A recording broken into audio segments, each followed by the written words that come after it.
What up, what up, what up? How you doing? This is Irv, a.k.a. Zeus, a.k.a. Mr. Muscles, and you are now tuned into the Encore Radio Show.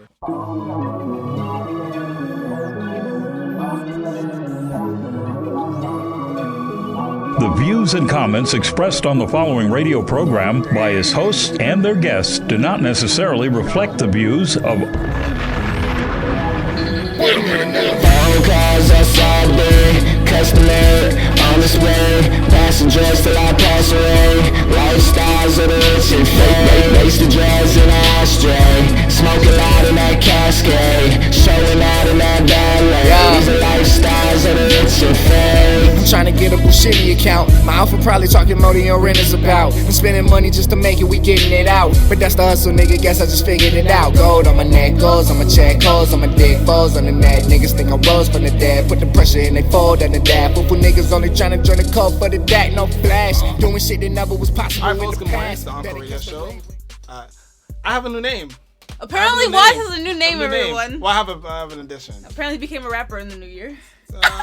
Whatever. Anyway, it's Wise Soul here with my co-host I.S. Jones. Mm-hmm. And as you heard already, we're here with Zeus, aka Mr. Muscles and shit. Like that's what they say. I feel mad. I feel like mad little. Yeah. Like mad little. Like he is mad big. Yeah. So now you know how I feel like all the time. Isn't that so funny? I don't know if that's the same comparison. Not at all. Not at all. Not at all. Not at all. That was shade. His shirt don't fit. I mean, I'm an avid fan of Nike gear and the athletic wear. So I'm okay in that. Right? That's what's up. So just to be 100% sure, you played football. Yeah. I played ball for a couple years. I played football. I arguably started kind of late considering, you know, how early kids play ball. Okay. But I started like when I was like 12, 13, which is kind of late. But I played ball for a little while. Had a great time. I played arena football, which is nice. Pro football, out of PA. And that went well until it didn't, right? And then I hurt myself. Yeah.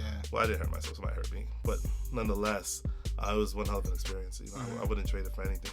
But, you know, you gain a different appreciation for the game. And at the same time, you kind of don't like the game as much. Really? It's very complicated. I mean, I imagine, because a lot of politics come into play. Yeah, and that's where it sucks. The politics, right? Yeah. Because once you become cattle, in the sense, it's not as fun. When you're playing for no check, football is fun as shit. Like, it's the greatest thing ever. Okay. But then once you're playing for a check, and there's jobs on the line, and you're stressed every day in minicamp because people are going home, and you don't know if you're next, and this, and third, and they move you around, like, I mean, you're whatever. Then you kind of look at the game like, the business aspect of it sucks. Yeah. The game itself is love. What position? I played DT at the time. Okay. At the time. Okay. It was great. I still wouldn't take it back for anything though. See, I didn't gain an appreciation for football until I went to high school down south. I went to high school down south. Right. And I mean, up until that point, football was just a sport I watched on TV. It wasn't a sport that I had been involved in, that I had seen anyone play or anything. Down south is a culture. It is, and that's where I gained the appreciation for it and understand. Like, my high school went undefeated my entire career in high school. Right. And I understand it. I really appreciate it. I love it. Like, I was just telling someone that if I saw my high school football quarterback, I would be starstruck. Right. You know, whereas if I was scheduled to go to South Shore. If I saw anyone in South Shore football, I was like, it's not as big in New York. Not at all. Well, not nearly as big, right? Jersey's great for football. My cousin played for team in Jersey, then went to Penn State, played for Penn State. Nice. That's Penn State. See the Penn State shirt. Right. But yeah, New York's not nearly as deep in football as down south. So I mean, that was one hell of an experience. I trust. All right, so let's start from a beginning. Sure. Let's start from the beginning with Zeus. Where did this name come from? Or when did it come from as well? Interestingly enough, it actually came from playing football, right? Okay. So, right. Yeah. Look at that, right? Just being bigger than most, I guess, right? I'm a Haitian kid, so I think it's like in the water somewhere. I'm be honest with you, like, just being Haitian, like, we tend to be pretty big. Yeah. You know, it just happens to be what it is. But I played football. And I was always bigger than a lot of the older guys. You know, when I was like 16, 17, 18, I was bigger than, you know, some of the vets. Because I played arena ball when I was 20. Wow. So I was really young. And so I was playing around the city in like junior pros and stuff like that, semi-pros, junior pros. So I was playing around with guys who were like 24, 25, 30, and I was, just as big as those guys. So that's where the name came from. Like you already detailed the fact that you went from playing ball, you stopped playing ball because you got injured. Then you transitioned. What did you transition to? To being a trainer, which is great. I love it. I currently own my own company, Quantum Leap Fitness. I'm a trainer, obviously certified trainer. Just so you guys know, it kind of matters now with the state of training being now. A quote-unquote trainer. Right. Before 5 years ago, I didn't have to say that. But now you kind of have to say that because it's so oversaturated. So after football, before I went into play arena, I was training little by little. And then after football, I decided that I was really going to take it seriously. Okay. It's long story super short. Like I was training really early and I was training people around different gyms, different Planet Fitness gyms. Okay. And the funny part is I used to get kicked out of those gyms. Really? Yeah, I'm probably still on the ban list. Damn, what did you do, fam? I don't know if y'all remember when Planet Fitness got to New York a couple years ago. And it was new. It was brand new. It was like, oh man, $10 a month. And then it became this thing and they had the black card. And I was like, oh man, that's kind of dope. I buy a black card, I bring somebody in and I train them and I make much money. I'm lit. Yeah. And Planet Fitness was still so new around New York City that they were strict. So I would come in there, this guy, 285 pounds, walking in with this Hispanic kid who weighs 160. They're probably not workout partners. It looks like he's training them. Yeah. Then they used to hawk me like, yo, you can't train. And I was like, yo, why can't I train? It's my cousin. We're working out together. It's like, nah, you can't train. So then that's trash. Right. And then they put me on the list. And then that though. Not that first time. I was defiant. And then I kept training. Then one day I tried to swipe my card and then it was blocked. And I was like, yo, what's up? Then they called the manager down. He was like, yeah, you were training. We see you on camera, yada, yada, yada.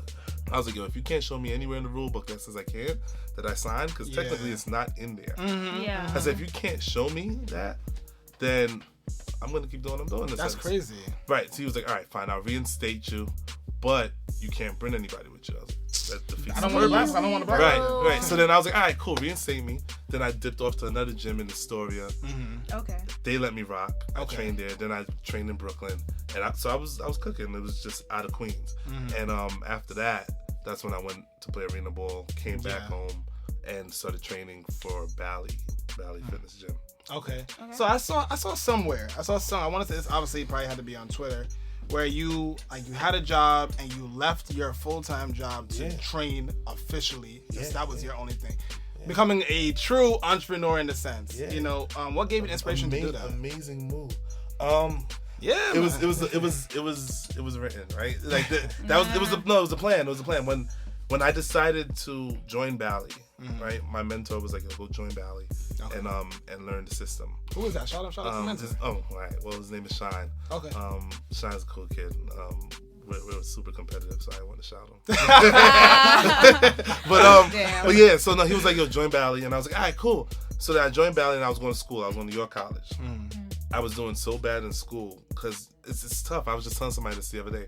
It's really hard to like get paid to play sports and then have to go back to school. Like I'm sitting in class like I don't want to be here. Like, you know what I'm saying? Like it's really psychologically it just wasn't working for me. So then I was flunking out or whatever. Not even on purpose. I just couldn't focus. Yeah. And then I asked my professor. I was like, yo, what can I do to pass this class? And he was like, yo, you're gonna have to take it again next semester. And I was like, oh. So then I kid you not, I was like, all right, thanks. I walked out of the building and I said, I'm never coming back. Yep. So then I left, walked to Bally, and I said, Irv, what are you gonna do? Because you're not going back to school. Like I didn't tell my mom, I didn't hit nobody up. I just said, I'm not going back to school. And I said, what am I gonna do? I said, all right, here's a plan. You're gonna go to Bally, because I was already working there. I said, you're gonna climb the ranks, because I was like a new trainer there. So I was like, you're gonna climb the ranks we had like 20 trainers. I was probably like number 18. So you're gonna climb the ranks and be the best trainer at this gym. Then you're gonna be the best trainer in the nation. Then you're going to force them to promote you into a fitness director. And after they do that, you're gonna ride that wave for a little bit, then you're gonna quit. 5-year plan. 5-year plan. And make it happen in like 3 years. And that's exactly what happened, right? So I went from 18 to being number 1 in my gym. So I'm a master trainer. How do you do that though? Work harder than everybody else. See, I have an impeccable work ethic. It's disgusting. You know, like, no, it really is. It really is disgusting. Like I was that guy, first in, last out. Yada yada yada. Oh, you guys about to go work out? I'm about to go hit the floor because there's mad people I could talk to sell some PT to. Wow. You know what I'm saying? Like, oh, you guys about to go to lunch? I'll see y'all later. I'll get a protein bar because I'm going to hit the floor. Like I was that guy. Wow. And I became the #1 trainer in my gym.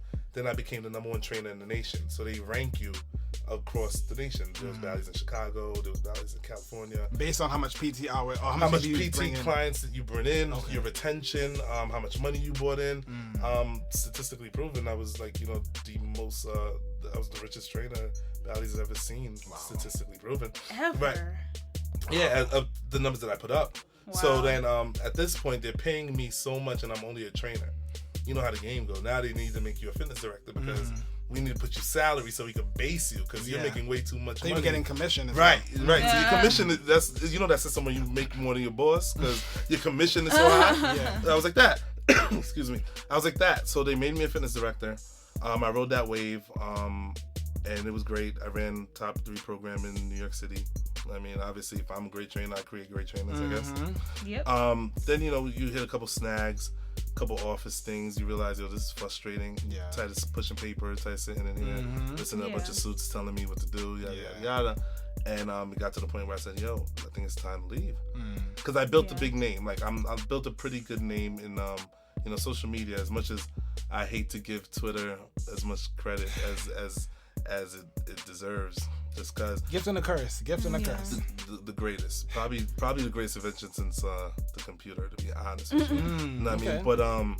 But yeah, I built a big name while I was working at Bally. You know, I realized I was like, I don't need Bally anymore because my name was bubbling. I started connecting with the people that I needed to, and I was like, I was bringing in people off the street and signing them up. So when I started doing that, I was like, wait, I don't need this facility anymore. I said, oh nah, I'm out of here. So like, 2 days before my birthday, I quit, and then I started QLF in a week.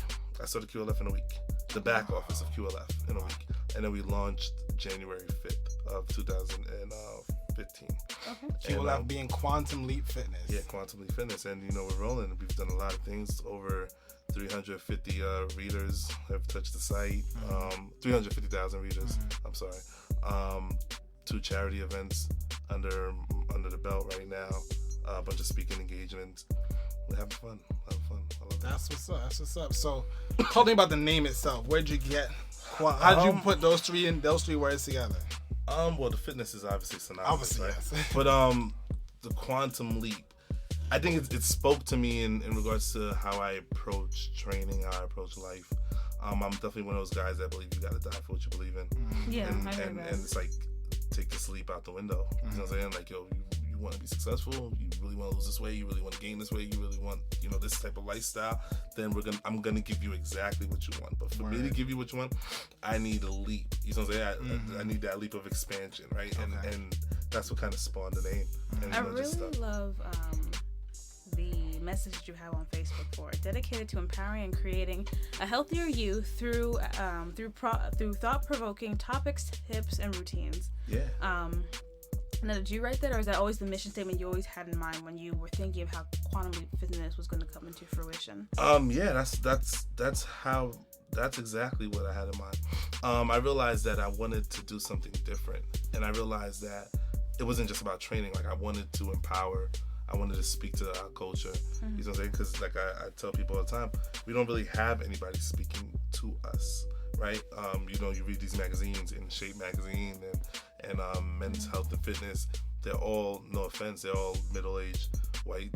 No, say it like it is though. So I mean, you know, political connects, right? No, I'm just playing. Let's keep my connects black, right? Yeah.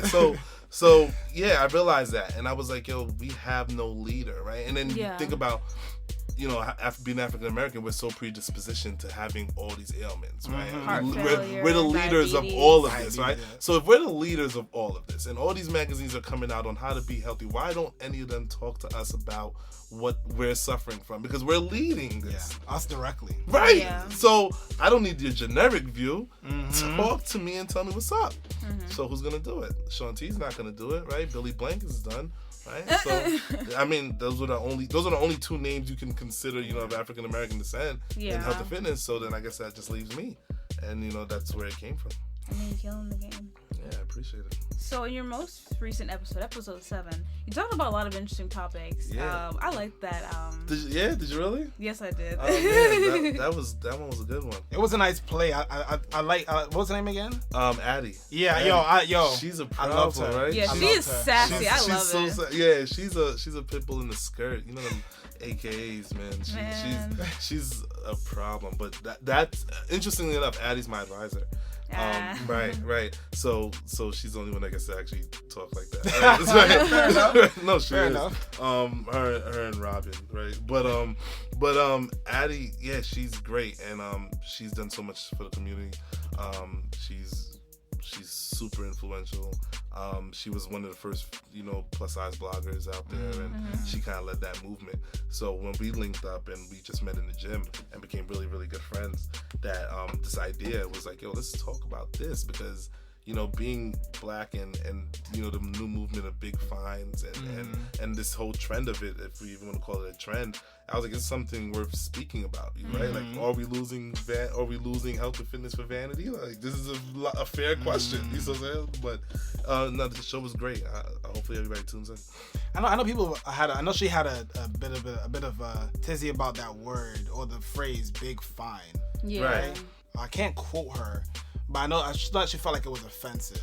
Yeah, Eddie finds everything offensive. How do you find the balance of like saying, okay, like you look beautiful as you are, right? But I'm gonna help you fine tune what you're looking for. Like, how do you find that balance of vanity versus health and fitness, literally? As a trainer? Yeah. By having no input. I was working with somebody the other day, and she was like, yo, I want to lose like 40 pounds. What do you think? I said, that's not what I think. It doesn't matter what I think. And she was like, what? I said, it doesn't matter what I think. You want to lose 40 pounds, and I'm going to help you lose 40 pounds. You know what I'm saying? Yeah. But I'm not imposing any type of idea of what you should look like. That would be the wrong field. That's not my business. You know what I'm saying? If this is what you feel comfortable with, then let's do it, right? We might lose 25 and you might be like, that's it, I'm good. All right, then that's it. I'm not gonna say, yo, we still got 15 more pounds. No, that's it. Nice. So I don't impose any view on that. I just do my job. You know what I'm saying? I do it really well. So, you know, I work with a lot of women that are overweight or whatever the case may be, and they'll be like, yeah, I want to, you know, lose a couple pounds. All right, then we'll lose a couple pounds. And then they might want to gain some back. It's all up to you. You know what I'm saying? But what the point of, you know, that podcast was, I worked in the gym system for so long that when you meet people and you know, you meet a young lady who's, you know, overweight, which is whatever, right? Because being overweight doesn't inherently mean that you're unhealthy per se, right? Yeah. So being overweight is being overweight. But then she'll be like, I only want to lose my stomach. And I'll be like, okay. And then we'll get on the scale, and then we'll do a body fat test, and we'll do a BMI test, and then her numbers are really, really high. And then the numbers are really high, and you're like, wait, these are numbers to actually be concerned about. Yeah. Right? Yeah. So now this idea of just losing the stomach really needs to go. Because like now we just have to think about overall health. Okay. Yeah. Okay. But then the new rise of being a big fine kind of kills that. Because it's like, wait, I can still be big and great, which you can. But the way that it's been sexualized and fetishized, and all these new Twitter handles, which are created by men low key, and only show one type of big fine. If you really think about it, they don't show the girl that's straight down with no curves, right? Because she's a big fine too. Why is nobody lusted over her, right? It's only the girl with the slim waist, humongous ass, but she's, you know, 210. You know what I'm saying? Like it's like there's a jig here, because like you guys are playing with them right now. Y'all are playing with women and making them think that this is how you should look if you're a big fine. And if you don't look like that, then you're not acceptable. Right? That's okay. Right. That's so that's why the big fine comes into my room and says, I only want to lose my stomach. because I can maintain everything else because this is what's desired still or whatever. Okay, I see. That's where the game is messed up. A lot of people, I want to say I was probably like 18, so let's go back to 2006, where BMI really became a standard for people, right? What is it and why is it not a standard? Why it shouldn't be a standard? Yeah.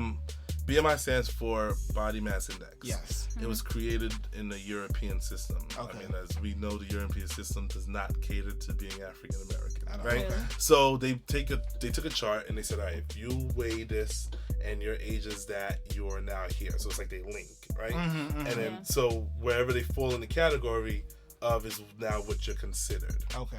It's not fair, right? Because, for example, I weigh 294, right? And it would list me as like morbidly obese. Or Really? Okay. Obviously, that's not the makes case, sense, right? Yeah. Serena Williams is over 200 pounds in the off season. She would be listed as obese. That's obviously not the case, right? At all. So they've created health and fitness was created in such a way where it wasn't necessarily for us. You know what I'm saying? And we just broke down the doors and did amazing things with it. But even though it's still taboo in the Black community, it wasn't for us. Yeah. So these systems, these websites, these magazines, the clothes, all these things weren't created for us. You know what I'm saying? It's tough, and BMI is one of those things. Oftentimes when we talk about fitness and health and all these kinds of things, the focus is almost always on women, because women are kind of pigeonholed into you must have this type of waist, you must have this type of ass, all these things. But one thing that we never talk about enough is men's health as well, and the sort of stigma oftentimes that circles like men's fitness. Right. So I guess I want to ask you is, why do you think there is such a stigma against men and weight loss, or why is there so much invisibility against men and body issues? One, to take it back to the men themselves, before we even take it to like, you know, the perception and the media and stuff like that. The men themselves, we were taught to not ask for help. Okay. There's a reason why I train 96% women, right? My client base.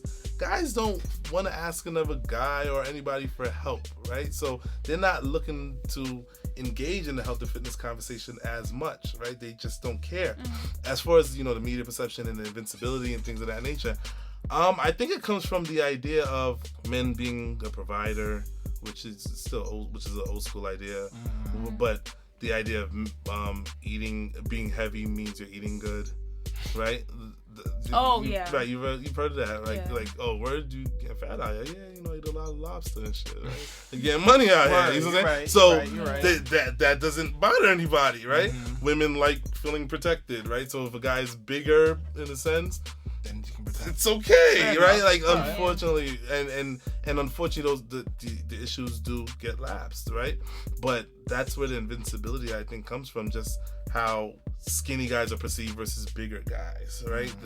The bigger guy is more aggressive in people's eyes, right? You feel secure, or whatever the case may be, that they just look over it and nobody cares. And then nowadays, if you grow a beard and you're bald head and you're big, it's so good. The word invincibility.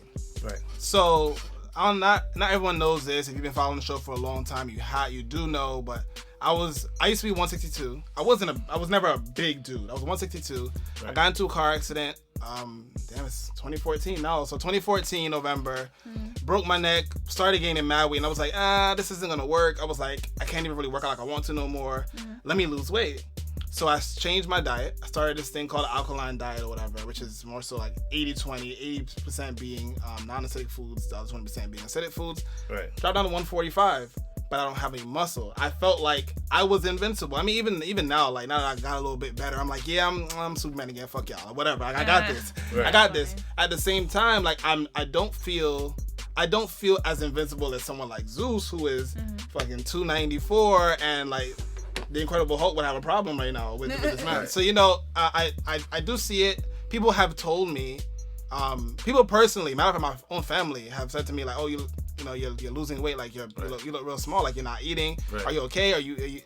And I'm like, yeah. Or even growing up, I was always skinny, and it was more so like a laughing joke, like, oh well, you know, you're skinny because you don't want to eat, but all of my family members are much bigger, and even now, and I'm like, well, you know, like now I'm 145 and I'm 27, and y'all are in your 50s. And you feel healthy. I feel healthy to an extent. Right. So I've been following you for a while now, and I've been like, yo, like, man, I really should go to Zeus and work out. Right. But when I went, I had a small stint at Planet Fitness prior to the accident, and I just felt like it wasn't, when I went to work out with them or whatever, it wasn't about me. It was just about like, okay, like we got to hit our numbers. This is what I need you to do. Like the dude left me. He was like, yo, you got to do 45 push-ups. And he walked away. And I might have got to like, I swear to you, an hour and a half that I got to like 22. And I was like, yeah, I can't. I'm going home. In an hour and a half? Yeah. Jesus Christ. Yeah, I can't. I do not lift. Yo, for anybody who think I lift, I don't lift no weights. I don't do no push-ups. I ran track in high school. Like that's all I can do. This is not my thing. This is not my thing. Whenever I go to the gym, I just love running for hours though, and I'll do like some arm workout, and then like that's it. I'm good. Yeah. Like that's all I do whenever I go to the gym. Yeah, I feel like in the black community, to play on your first point, in the black community, like with your family, it's a little tough. Because when you're skinny, they're like, you're not eating. You're losing weight. Oh my God, my dad got on me for that all the time when I was a kid. No, I actually do eat, right? But because health and fitness, like I said, is still taboo. And big plates of food is what we grew up on, right? So, you know how many times that somebody will lose weight and then the family will start losing that shit, like, yo, you losing that weight, you getting skinny, what's going on with you? What's wrong with you? Nothing. She's just getting healthy, like.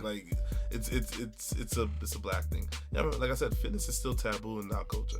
I was just telling somebody this. We didn't start caring about health and fitness until Instagram, and it's really because it was in our face now, right? There was always a guy that walked around with the gallon of water. I was that guy. There was always a guy that walked around with a meal in his book bag. I was that guy. There was always those people. You know what I'm saying? But they were the minority. And then you got to make fun of them with your friends, right? Yo, you going to the gym again? Small ass nigga. You know what I'm saying? Like that's what happened. But then Instagram blows, right? And then the amount of people that vanity caught, right? True. Or putting, I'm in the gym, I'm working hard, eat right, train hard, right? So now you're seeing more people going to the gym. Doesn't mean that they didn't exist. You're just seeing it more. True. So now you're becoming the minority because when you scroll through your timeline, it's nothing but gym feeds now, right? Yeah. So now the amount of people in the gym are here, and the amount of people that don't go to the gym are here, right? And you're like, holy shit, everybody's in the gym now. So then you don't want to be left out. So now you start going to the gym. You're not fully committed, but you're just going because you don't want to be the one that's not going. So, and when it came to, blacks at that point, and Hispanics, just minorities, period, we started doing that, right? And then we started going to the gym because of the vanity of what we see. So right? does it help? Yes. Do you think social media certainly helped? Yes. Vanity, unfortunately, brings growth. Okay. Yeah. Unfortunately. Yeah. The funny story about QLF, the blog, right, is it started because of that. One day I was at the gym and I was like, yo, I'm working out. I'm training a client, pardon me. I'm training a client and I'm looking over to my right. And then there's this girl, she's taking mad pictures of herself. She's snapping pictures in the mirror. I'm like, and she's, good body or whatever. But she wasn't like really working out. She wasn't like sweating. It was nothing. But then I was like, you know what she's about to do? I think I was talking to my client. I said, she's about to put that on Instagram. And she's about to hashtag it a million different things right now. Yeah. And she's about to get 100 likes on trash right now. And I was like, yo, she's so vain, right? And then my client was like, she is. And I was like, it's crazy, right? She's whack for that. By the time I left that gym, I thought about it some more. I was like, no, something about that is poignant. And I was like, something about that is big here. Yeah. And then it hit me. I was like, we need that. And then and I ran home. I swear to you, I drove home. And then I met with my homegirl niece, and I was like, yo, son, I was thinking about this idea that the vanity of people in the gym is actually sparking growth. And she was like, what? You're bugging. What are you talking about? I said, no, think about it. She does all of that, right? It's not worth anything for her. She's just vain. But somebody in like Cleveland is suffering from high blood pressure and low self-esteem. Yeah. And is overweight. And she follows her randomly. Yeah. For whatever reason. And she sees these pictures and she's like, I want to look like that. That's true. How many days you see body goal on fucking Twitter? That's true. You know what I'm saying? And then, it was built on vanity. Oh, absolutely. But there's there's a level that somebody's now inspired. Plus and minuses. Absolutely. Plus and minus, right? So now this person who's inspired, who weighs 250 and has low self-esteem, is actually gonna go to the gym and actually work her ass off to look like that. Right? Oh. So it's a weird twist, but this is what it's created. So then I was like, yo, I need to write about this. This is how the blog started. I didn't have a blog before this. I was like, I need to write about this. And I was like, and I dropped out of school. So I was like, I wish I could go back to school just so I could write about this. I was like, I wish I could go back to school just so I could write about this. And my homegirl was like, you should. I was like, I'm not gonna pay for the semester. And then so then I was like, this kid on Twitter was like, yo, he's starting a site. And I was like, yo, I want to write for your site. Because I just wanted to get this off. That was my only idea. I didn't have like other ideas. I just wanted to get that off. Because I was like, this is poignant. We need to hear this. And then he curved me, right? I won't even say his name. But it's irrelevant. It's irrelevant. But then Cope, right? King Cope. King Cope. That's my son, right? Chris King Cope. Chris. The legend continues. Yeah, my son Chris, right? He happened to be on Twitter at the same time. We all follow the same people. You know how it works. He's seen that I guess I got curved. Like I put the picture on Twitter. Like it was right there. Yeah. He was like, yo, son, F that, son. Just start your own blog. Yeah. And I was like, you know what? You're right. Yeah. And then literally like 2 weeks later, I said, here we go. And that was my first post. And the blog just took a life of its own from there. I wrote this post about waist trainers, and then oh my god, thank you so much for that. It got disgusting after that, and I was getting hate mail, and I was getting I love it. I just want to say 10,000 hits. I was getting like 10,000 hits a week. I love it. Plus, like it was really really bad when I did that one. But I just want to say I'm so grateful. Episode 7, you just went in on waist trainers and just knocked it and just like exposed waist trainers for the bullshit that it is. Thank you. I mean, you know, it took a lot. It took a lot. I knew it was gonna go left. I'm just so grateful that you did it because there's nothing but facts. Yeah, like, I knew the post was gonna go left to some, but you know, it was fun. It was fun. But all right, so we're gonna take our first break. Well, our only break, matter of fact. This is Wise Soul. I.S. Jones. And we here with Zeus. Yeah. QLF. We'll be right back. Good morning. From growing up in rural Alabama to living as a hippie in California, author Lisa Thomas McMillan understands in order to see the path that is prepared for you in life, you must first walk it for yourself. Lisa's inspirational book, titled Living Fulfilled, The Infectious Joy of Serving Others, is now available for purchase. All profits from the sales will go to help build a soup kitchen, which will provide thousands of monthly meals for the less fortunate. Visit www.pleasebelievepeoplearehungry.com to order your copy and help this worthy cause. I'm here with Ruth Masfun of Pocket. So Ruth, what does Pocket mean? So Pocket means people of color in tech. And what we do is we amplify the voices of people of color who are in the tech industry and allow them to have their voices heard by writing and contributing to our digital platform. Where can everyone find this platform? It's they could go to peopleofcolourintech.com, also on Instagram and Twitter, POC in Tech. And we're back with the Encore Radio Show. And we are in the booth with Zeus. Ooh. Peace. All right, so tell us about Lifting the Fork. Oh man, Lift the Fork. That's my new baby. Right? I see. Right. You know, we've done a bunch of things, and this is the new project, right? Lift the Fork. The idea comes from watching health and fitness become something that I'm not exactly proud of. Okay. From a nutrition standpoint to a fitness standpoint, to a gimmick standpoint, to Fit Tees, to Guy Fieri, to Man versus Food. I sat back and I seen all of that. You know, I took all of that in, and I realized that shows like Man vs. Food and Guy Fieri, right? They're good shows entertainment-wise, but essentially nothing that they eat there is really, really healthy. And then you take it back again to the fact that being African-American and being predispositioned to so many ailments, I can't tune into this show with a real passion for it when I might die doing it, right? Real shit, right? Like, wise man told the other wise man, right? Don't feed your people anything that you couldn't eat for 60 days straight. And I'm not gonna feed you guys, you know, a bunch of trash, right? Death to Popeyes, right? It's like the hashtag. Yes, right? I'm not gonna feed you guys a bunch of. I'm with Robin. What you mean? I'm not gonna feed you guys a bunch of trash, right? So I gotta give you guys something. And the thing about the Death to Popeyes, right? I don't mean it like in the sense like you can't ever have Popeyes. You know what I'm saying? Like, no. But it's unfortunately taken a weird life of its own, Popeyes, where it's like the thing if you're black, right? And then it's like people will eat Popeyes every day, right? And then I see Mayweather promoting, Burger King for his last fight. If you've seen the last fight where he had the Burger King mascot walking with him, a lot of people probably didn't realize that. Floyd. Right. But that speaks volumes, right? Chris Brown owns stake in Burger King franchise, right? That don't feed your people something you couldn't eat for 60 days. You couldn't eat Burger King for 60 days and not die. Like why would you feed us that? You know what I'm saying? So Lift the Fork came about where it was like, you know what? It's not that people don't want to eat healthy. People think one, eating healthy is boring, and two, they don't necessarily know where and how. Okay. I'm going to use my ability to, connect to the people and bring them healthy food, because if you're not going to really seek it, I'm going to put it in your face. So we go around New York City, me and my co-host Kristen Coral, that's the homie. We go around New York City, Bronx, Queens, Manhattan, Long Island. Well, not really Long Island. They got it. They got it. But I want the hood. Like I want the inner city. I don't want Old Country Road. No, they got They'll it. be Right? fine. Right. So they'll be fine. So we go around all these different places and we find healthy spots that you might not, mom and pop spots, maybe bigger franchises, smaller franchises that you might not have known about. And we eat there. We talk about the menu. We talk about the decor. We talk about how they make the food. We talk to the owner, and we put the product out. We shot a bunch of episodes.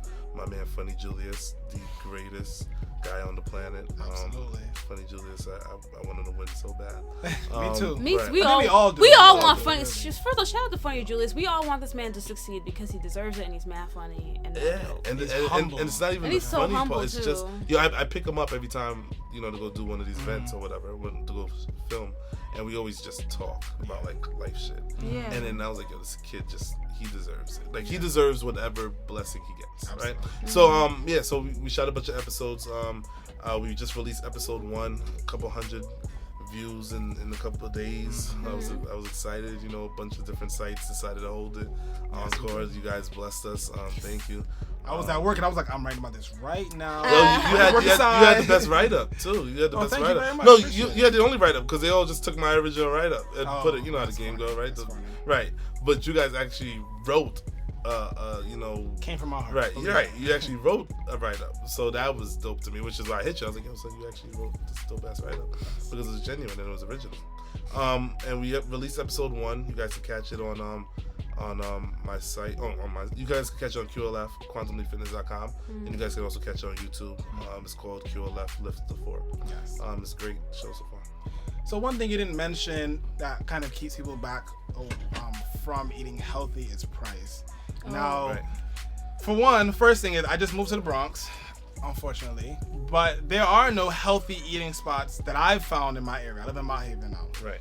I haven't found anyone as of yet. I can't find a supermarket. If I need to go to the supermarket, I have to travel all the way back to either 125th or to 72nd Street to go to Trader Joe's or I forgot what the other place is called, but it's a nice spot. But that's the only place I can really find it. But it's so damn expensive. I try to dispel this a little bit because my mom was like, why are you spending so much money on this little amount of food? And I'm like, well, if you eat a little bit at a time, it's okay. You kind of disperse a little bit better, ration your food and whatnot. But it is more expensive than other places. How do we get past that? How do we address that? I think it definitely depends where you shop. Okay. Any tips? Yeah. Unfortunately, the Bronx, not for nothing, is statistically listed as the most unhealthiest borough, right? It is. Right, it is. And unfortunately, I don't even know that place that you live in the Bronx, but unfortunately, if you live in the inner city, there tends to be a real scarcity of healthy spots in the inner city, right? It's called the food desert, and it's called the food desert for a reason. I actually did a podcast on that. So, in tips to eating healthy and shopping healthy is, and I wrote a blog about this too, go figure. Make sure you post it. Tell them plug the social media, by the way. Yeah. Well, I'll give them all that at the end. I'll hammer Johnny throats. We'll have no choice but to see me. All right. So when it comes to, it's really easy, as if you know what you're doing. You got to really think about how much you spend a week on eating out and how much you spend a month on buying groceries, we can cut that down by just getting the essentials, right? And not buying the filler stuff, staying away from, you know, the OD snacks at the supermarket.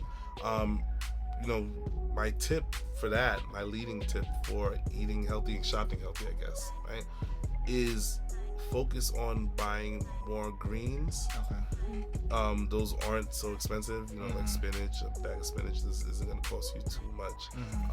Some asparagus isn't going to cost you too much. So you want to open up the menu for more greens. Unfortunately, we don't really eat a lot of greens unless we're forced to. Right? Yeah, it's a weird right, thing. Growing up, we didn't, and now we don't. Right. Yeah. And I would say start focusing on making your plate about 60% greens and about 30% on the protein, which would be like your chicken and things of that nature. About 10% on the grains, and that would in turn allow you to shrink how much you spend, because we just end up buying a lot of meats, right? Pause, right? And we just end up buying a lot of starches, right? And we don't need that much, right? So it's just really changing the order of what you buy. And you gotta remember the greens, one, they're super healthy and they're like fillers. Like if you have enough greens on your plate, they'll help you get full at a faster rate. So if you put more greens on the plate, you can spend less money buying starches and buying products that you don't need, and now you have everything that you do need. You'll be able to save about $50 a week. So for me, I'll say this: greens are like for me. You say green, I'm just like, oh my god, I can't do this. That's so cute. I like greens. But what I've done is, and this is my tip for everybody. You tell me if I'm crazy or not. Is I have a blender or a juicer, I guess you'd say, but it doesn't kick out all the mass of it. It literally takes everything, the stem, all that, and it blends it into this nice, mix of juice. But I mix it with fruits as well. Right.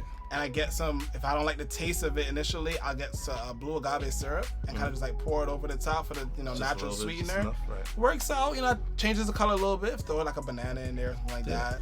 It helps. So is that an effective way of getting your greens in as well? You guys are just throwing me alleys. I wrote a blog about that. Right? So, I wrote a blog about everything. Juicing is cool, kind of. To an extent, moderation, to an extent, of course, right. I like juicing. I don't juice. I've done it before, but I'm not a juicer. Okay.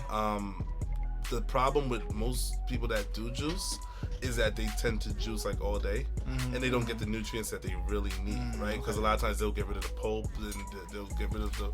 You essentially get rid of the stuff that you really need when you juice. You know what I'm saying? Which is why it's good to have periodically, but never make that my lunches I'm juicing, my dinners I'm juicing. No, because you're losing. So now at this point you don't have any real protein. You don't have the fibrous carbs that you need. So you're at a deficit, which means that you might lose some weight.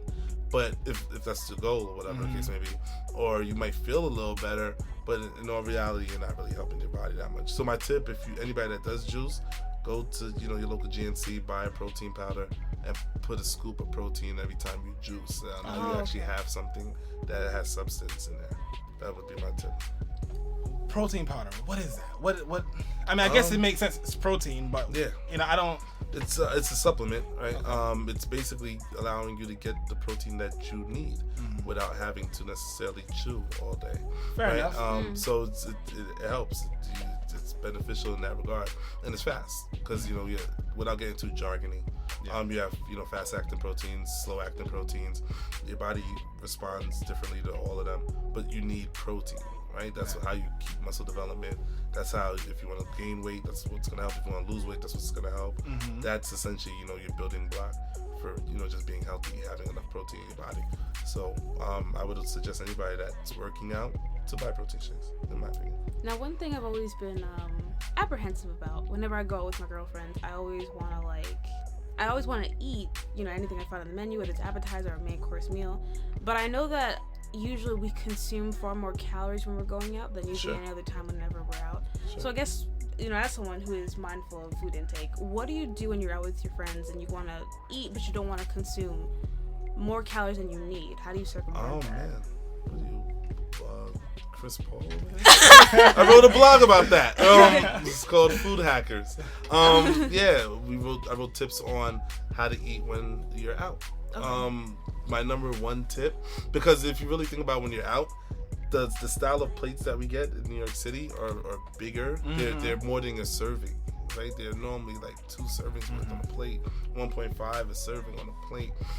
Tip 1 is to literally ask them for a to-go box as soon as you get it. Oh, okay. And as soon as you get it, you put half in there, or 3/4 in there, or a quarter in there. Half? Whatever. Depends how big your plate is. But you're literally not going to eat the entire plate now. You know what I'm saying? And then you're going to take the rest home, and then that's lunch for tomorrow. Smart. That's tip number 1. As soon as you get the food, you ask for it. Okay. Tip 2 is, the use of technology right now.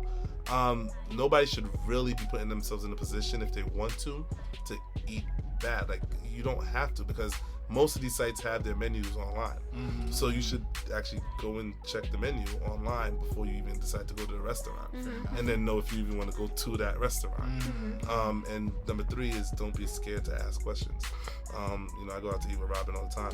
I make him earn $1. You know what I'm saying? Like, I will ask a question if I need to.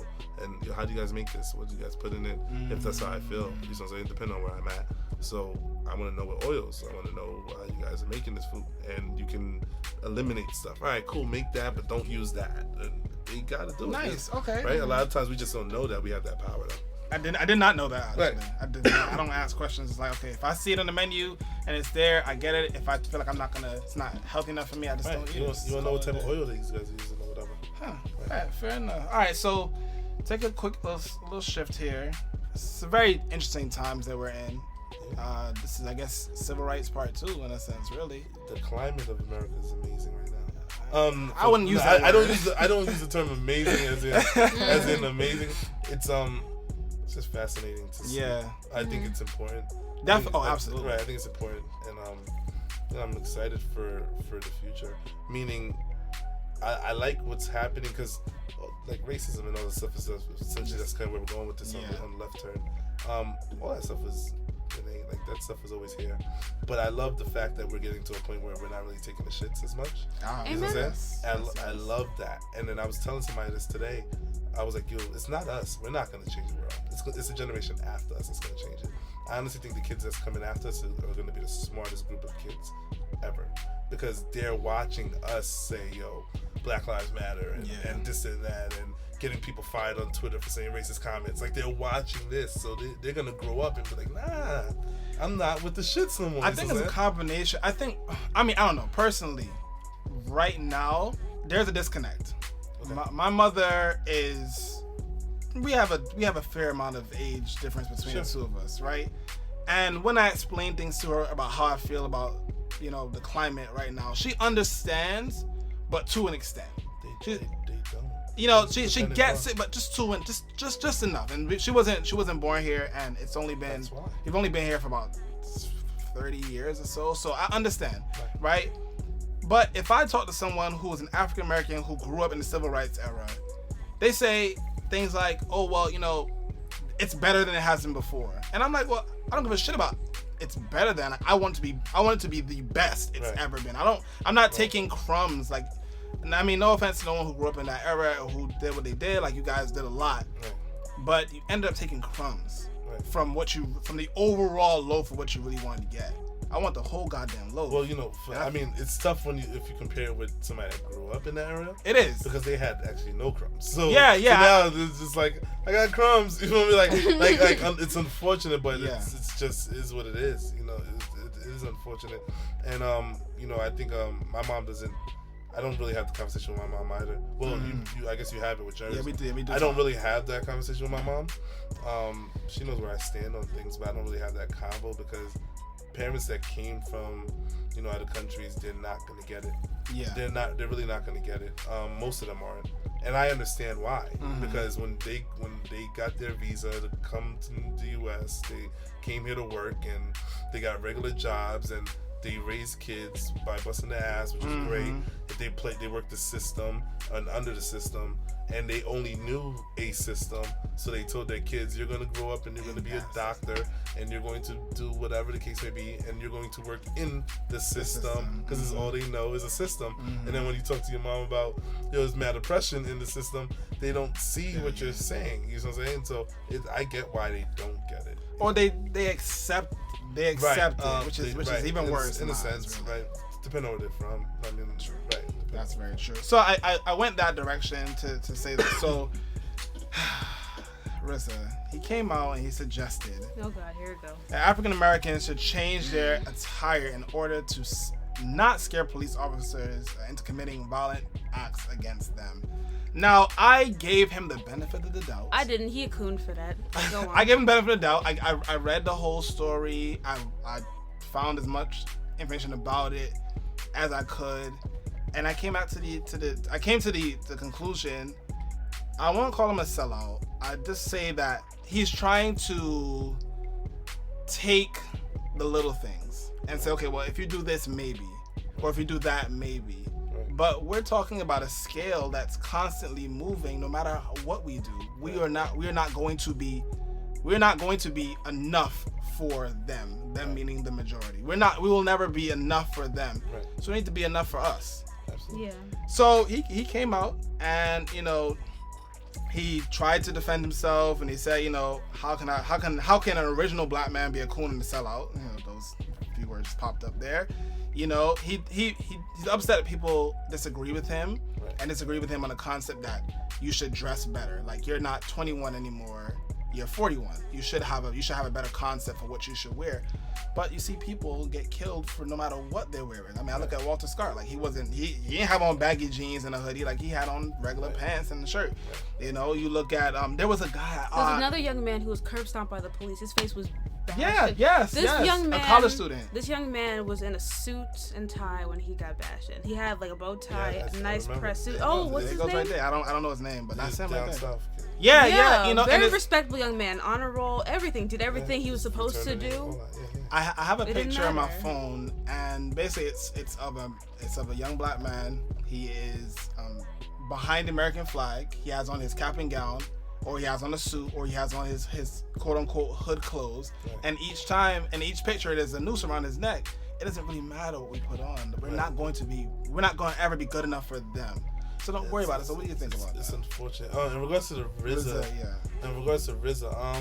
RZA's we lost him. And I say we lost him because the same thing that he's telling us that we shouldn't be doing, or we should be so mindful of, is kind of what they built their business on. Exactly. And you know what I'm saying, Wu-Tang was built as a bunch of rowdy kids from Staten Island who mobbed and had ODB who who would drive a Lexus to pick up welfare checks. You know what I'm saying, wearing bum clothes, right? Mm-hmm. So you guys molded that. You guys molded that type of movement, right? Yeah. And then RZA became Hollywood, right? Mm-hmm. And I say Hollywood in the terms of you become the company you keep, right? Yeah. So then when you're around a certain class of people where they're probably not addressing black issues and they're looking down on it, yada yada, you become impressionable, right? He's still just a product of their system, absolutely, right? Like Kanye said, right? He's still a nigga in a coupe, right? So RZA's still a nigga in a coupe. I mean, so he's them. He's not them. You just down with them. So I think it's unfortunate that he took it the way it is. I hate the police brutality talk from the standpoint of what African Americans and minorities should do versus what cops should be doing. I was listening to this amazing podcast. I forgot who it was, and they talked about the quota system, right? Mm-hmm. Which is a really big thing, right? The broken windows system, right? And it talked about how the cops are, and I have cop friends, trained cop clients, right? And I asked them, I said, is there a quota system? And they was like, yeah, there's a quota system. Yeah. How, you got to be able to measure how people do their job. I said, right. So now when the pressure's on, you're going to start arresting more people. Yeah. Mm-hmm. So it's a business. America is a business. You're going to arrest more people. Right. These tax dollars, right? You're going to arrest more people. And then you put more cops in the hood than you put in Lower East Side. Yeah. The same petty crimes that we're getting arrested for in the hood, they do in Lower East Side. Yes, they do. But there's not as much cops there, so those guys aren't getting arrested. So the jail cell is 80% black because you're only focusing on us, right? And then it was like, why isn't there a quota system for good? Right, like if the cop's job is to protect and to serve and to help, why don't they have a quota system every time they take like a homeless man to a shelter, right? Or every time they take a kid that's drunk and make sure that he gets home safe, right? Like there should be a positive quota system because y'all got one to reward you guys for arresting people. Right. This is one word. money. There's no monetary incentive for taking a homeless or doing a good deed as an officer. Right. The monetary incentive is okay. Well, if I put him in the prison system, he might go to a private prison. That's more money for those people. Absolutely. And they don't pay like those people. Those people who are in prison, they do jobs and they get paid under minimum wage to do those jobs. They need to keep that farm running. That's bread. That's bread. So I see it. It's tough. I see it. Well, anyway, so last minute, 60 seconds. All yours, sir. What's up? Oh, yeah? Yeah. Oh, man. Let's have a push-up contest. All right, so... I would fail. I got one in. I'm done. It's over. My last 60-second runoff. Yeah, I had fun. Yeah, so this is Irv, guys. I'm here with a great group of guys. I appreciate them for bringing me on today. QLF, QuantumLeapFitness.com. Please check it out. I do the most, right? In a good way. Yes, he does. I do the most in a good way. I was having a conversation with somebody. I know I got like 40 seconds left. Right. I was having a conversation with somebody, and he was like, "Yo, you're like Batman," and it was interesting because I called myself that one day to like my advisor, and I was like, and she was like, "What? Why are you Batman?" And I was like, The thing with Batman is he's not the hero that Gotham City wants, right? But he's a hero that Gotham City needs, right? And I always say, like, as a trainer, I'm not necessarily the trainer that you want, right? Like, I'm not on Instagram flashy and, you know what I mean? Like, you're not going to see me in my boxes on the gram. You know what I'm saying? I'm not one of those trainers, you know what I'm saying? That's the trainers that we're getting now, right? Yeah. I'm the trainer that you need, right? I'm going to create charity events and give money to diabetes, right? I'm going to go to inner cities and talk to kids whose parents are incarcerated and empower them, through fitness, right? I'm going to schools, I'm going to do a podcast, and I'm going to tell us that, we need to do better, right? And I'm going to write a blog, and then I'm going to write about waist trainers to being comfortable being fat to restaurant tips to whatever, right? And we're going to go across New York City, and then we're going to show you how to eat good, right? So the trainer that everybody needs, I think, is like Quantum Leap Fitness, and we're only getting better, man. Like I think this year is a year that things are going to change drastically. Last year we made our stride. We did really good, and this year, I'm trying to get 1 million hits on the site, and this charity coming up is going to change the scope of how we look at stuff. I'm excited. So, you guys can find me at my Twitter is Zeus of QLF. Instagram is Quantum Leap Fitness. Snapchat, you don't need it. I just be bullshitting. My podcast is Quantum Leap Fitness on iTunes and SoundCloud. The only African American fitness podcast on there. QLF Lift a Fork is on YouTube and my site also. And I am all over New York City, at least I hope to be. And soon we'll make fitness trendy. And I say that because it's no longer going to be taboo really soon. And the goal is to make QLF synonymous with bridging the gap between, cultural relevance and fitness. Fantastic. That's absolutely fantastic. All right, folks. Well, this is the Encore Radio Show. This is Wise Soul. Apparently he's Wise Soul now. Wise Soul now, damn it. What's up? De La Soul? Almost, but not really. Oh God! Don't give him that. Don't give him that. This is I.S. Jones. Everyone, good morning. And by the way, Robin J is in the building as well. Hi, Robin. Hi, Wise. Apparently, like I love her. Yes. I love her. Robin came to make sure everything was copacetic and going good, right? Speaking of which, that man never came. Anyway, fuck you, Cope. But, yes, fuck you, Cope, indeed. And Happy good New morning, Year. folks. Good morning. The Encore Radio Show is an indie creative network production and executively produced by Chris Copacetic.